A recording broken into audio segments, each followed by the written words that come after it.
Wow, it is one beautiful and gorgeous day out here. It is unbelievable. Just take a look at all that. Yeah, the trees are really putting on a show for us now, and before you know it, it's in just a day or so, it's really going to be full of color. But I thought that this would be a good time to come walking back here in my favorite spot, back in the woods underneath my big old maple tree, and talk a little bit more about Paul. Usually I save Paul for the end of the week, but I thought I wanted to start out this week because I'm kind of excited about what we're doing. We're going to be looking at his letter to the Thessalonians, First Thessalonians. And it's a unique thing in that, and it only makes sense because Paul went to Thessalonica, it's to the west of Philippi, after he'd been kicked out of Philippi. And so he goes there and he establishes a church, and it's almost a repeat story. He doesn't have a whole lot of time to spend there because he's got to get out of there, kind of almost fleeing for his life. And he's worried about the church. He's worried that he had to leave them so soon after establishing it, and he's worried that they're going to waver in their faith and go back to their old ways. It's a mixed congregation. By that I mean there was a good amount of people who were of Jewish heritage, but it also included a great deal of people who were non-Jewish. They were of the other pagan type religions that were around. And so he is kind of concerned for their spiritual well-being. Will they survive? Will they move on as a church? So while he had moved on out of Thessalonica, he sent Timothy and some others over to check out on the people and make sure they're doing okay, see if they need any help. They give this glowing report back to Paul. So now he's writing a letter. But here's the thing about this letter. It's about any letter. Think about it. When you're digging through some old mail and things like that, and you find a letter in there that maybe one of your kids wrote to you or an old friend, and let's just say that letter is a zillion years old, it's a personal thing between you and them. What if somebody else picked up that letter and started reading it? You'd be going, wait a minute, this is just for us. Well, that's what Paul's letters were. They were just for him and the people he's writing to. He never intended any of us to be looking at them. But what's really cool about this is the first piece of written Christian evidence that we have. What do I mean by that? This is the earliest piece of writing that we have that talks about Jesus as Lord. Literally. This is the first piece. We're not exactly sure when Paul wrote this letter, but it's somewhere from the 40s into the early 50s AD. And it's during that time that Paul had gone through a rather difficult moment in Thessalonica, and now had moved on.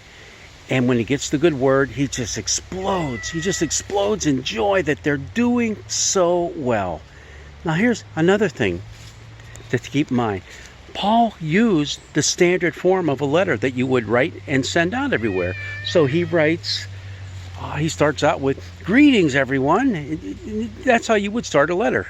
Greetings, how are you all doing? Hope everyone's well. Only he tweaks it a little bit. Instead of the word greeting, with one little stroke of the pen, he tweaks it to say grace. Instead of greetings to you, it became grace to you. One little change in the Greek word. Wow.